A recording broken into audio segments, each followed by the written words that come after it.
আসসালামু আলাইকুম। আশা করি সবাই ভালো আছেন। আলহামদুলিল্লাহ, আল্লাহ তাআলার অশেষ রহমতে আমরাও ভালো আছি। আজকে সম্পূর্ণ একটা ভিন্ন ধরনের ভিডিও নিয়ে আপনাদের সামনে উপস্থিত হয়েছি। আবারও আমি মোহাম্মদ মেহেদি হাসান। আজকে আমরা আপনাদেরকে দেখাতে চলেছি একটি নার্সারির ভিডিও। এই নার্সারিটি অবস্থিত বরিশাল সদর উপজেলার শায়েস্তাবাদ ইউনিয়নের আইচা নামক গ্রামে। কিভাবে যাবেন, কোথা থেকে যাবেন বিস্তারিত বলবো ভিডিওর মধ্যে, তাই পুরো ভিডিওটি না টেনে সম্পূর্ণ দেখবেন। শেষের দিকে আরও একটু গুরুত্বপূর্ণ তথ্য থাকছে আপনাদের জন্য, তাই আশা করি সম্পূর্ণ ভিডিওটি দেখবেন এবং ভালো লাগলে অবশ্যই ভিডিওটিকে শেয়ার করে দিবেন। আমরা আজকে যেখানে গিয়েছিলাম এটি একজন মাদ্রাসার শিক্ষকের নার্সারি। উনি ওনার বাড়ির আঙিনাতেই এই নার্সারিটা গড়ে তুলেছেন আর কি। একজন উদ্যোক্তা হতে গেলে আসলে ইচ্ছা শক্তি এবং আপনার স্বপ্ন, এই দুইটাই জিনিসই থাকতে হবে। তো ওই যে আপনারা ভিডিওতে যে হুজুর লোকটাকে দেখতে পাচ্ছেন, উনি হচ্ছে এই নার্সারিটির মালিক এবং ওনার বাসাটিও আপনারা দেখতে পাচ্ছেন। তো এইখানে আপনারা যা যা পাবেন সেগুলো নিয়েই আজকের ভিডিওটা। এখানে আপনারা যে কোনো ধরনের ফলের গাছ পেয়ে যাবেন। যেমন আমি এইখানে দেখতেছিলাম যে মালটা গাছ আছে, পেয়ারা গাছ আছে, আম গাছ আছে, লেবু গাছ আছে। আমরা যখন এখানে গিয়েছিলাম তখন কিছু কাস্টমারও ওনার কাছে আসছিল, ওনার প্রতিবেশী তারা আর কি। তো ওনারা ওনার কাছ থেকে গাছ কিনতেছিল। তো আমরা যেটা খেয়াল করলাম যে গাছগুলো আসলে খুবই স্বল্প মূল্যে ওনার কাছ থেকে পাওয়া যাচ্ছে আর কি। তাই ওনার প্রতিবেশীরা অনেকগুলো গাছ নিয়েছেন ওনার কাছ থেকে। আপনারা হয়তো বা পুরো ভিডিওতে আমি আপনাদেরকে দেখাতে পারিনি, মানে ওনাদের সাথে কথাও বলতে পারিনি, কারণ হচ্ছে আমি ওনাদের সাথে কথা বলতে চেয়েছিলাম, ওনারা বলেছেন যে না ভাই কথা বলা যাবে না আর কি। তো কথা বলার অনুমতি না থাকার কারণে আমি ওনাদের সাথে কথা বলতে পারিনি।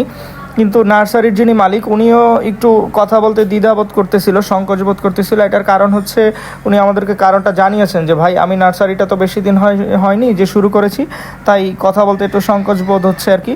তো আসলে যারা এইখান থেকে ফল গাছ, ফুল গাছ বা বিভিন্ন ধরনের ঔষধি গাছ কিনতে চাচ্ছেন তারা এখানে যেতে পারবেন। আমি আশা করব যে আপনারা স্বল্প মূল্যে এখানে ভালো মানের গাছটাই পাবেন। যেহেতু উনি একজন মাদ্রাসার শিক্ষক এবং পাশাপাশি উনি ওনার বাড়তি আয়ের জন্যই এই নার্সারিটা উনি গড়ে তুলেছেন। যেহেতু ওনার বাসা থেকে সামনেই নার্সারিটা গড়ে তুলেছেন, তাই উনি নিজেই পরিচালনা করতে পারেন। তো আমরা ওনার সাথে কথা বলেছি যে ওনার ভবিষ্যৎ পরিকল্পনা হচ্ছে উনি এই নার্সারিটাকে আরও বড় করতে চাচ্ছে, এখানে মানুষের কর্মসংস্থানের সৃষ্টি করতে চাচ্ছেন। তো সবচেয়ে বড় কথা হলো আপনারা যারা এই ধরনের কাজ করতে চাচ্ছেন, আসলে স্বপ্নটা ভিতরে থাকতে হবে এবং মনে সাহস রাখতে হবে, তাহলেই আপনারা বাস্তবে রূপান্তরিত করতে পারবেন আপনার স্বপ্নটাকে। বলেছিলাম ভিডিওর শেষের দিকে গুরুত্বপূর্ণ কথা বলবো। সেই গুরুত্বপূর্ণ কথাটি হচ্ছে আপনারা যারা এই গাছগুলো কিনতে চাচ্ছেন, আসলে শায়েস্তাবাদ ইউনিয়নের মধ্যে যারা আছেন তারা যদি ওনার কাছ থেকে এই গাছগুলো সংগ্রহ করতে চান, ওনার কাছ থেকে খুব স্বল্প মূল্যে, যেহেতু উনি ওনার বাড়ির আঙিনায় নিজেই পরিচালনা করে, কোনো লোক প্রয়োজন নেই, সেই জন্য আপনারা ওনার কাছ থেকে এই গাছগুলো খুবই স্বল্প মূল্যে পেয়ে যাবেন। তাই যারা এখানে যেতে চাচ্ছেন আপনারা কিভাবে যাবেন আমি লোকেশনটাও আপনাদেরকে বলে দিচ্ছি। আপনারা যারা বরিশাল সদর থেকে যাবেন তারা জেলখানার মোড় থেকে অটো যোগে আপনারা সরাসরি শায়েস্তাবাদ বাজারে যেতে পারবেন। সেই বাজার থেকে আপনারা খেয়াঘাটের পাশ দিয়েই একটা ব্রিজ আছে, ওই ব্রিজ পার হয়ে 200 গজের মতো সামনে গেলেই আপনারা এই নার্সারিটি পেয়ে যাবেন। তো সবাই ভালো থাকবেন, সুস্থ থাকবেন। আবার দেখা হবে নতুন কোনো খামারির সাথে, নতুন কোনো উদ্যোক্তার স্বপ্ন নিয়ে। আসসালামু আলাইকুম।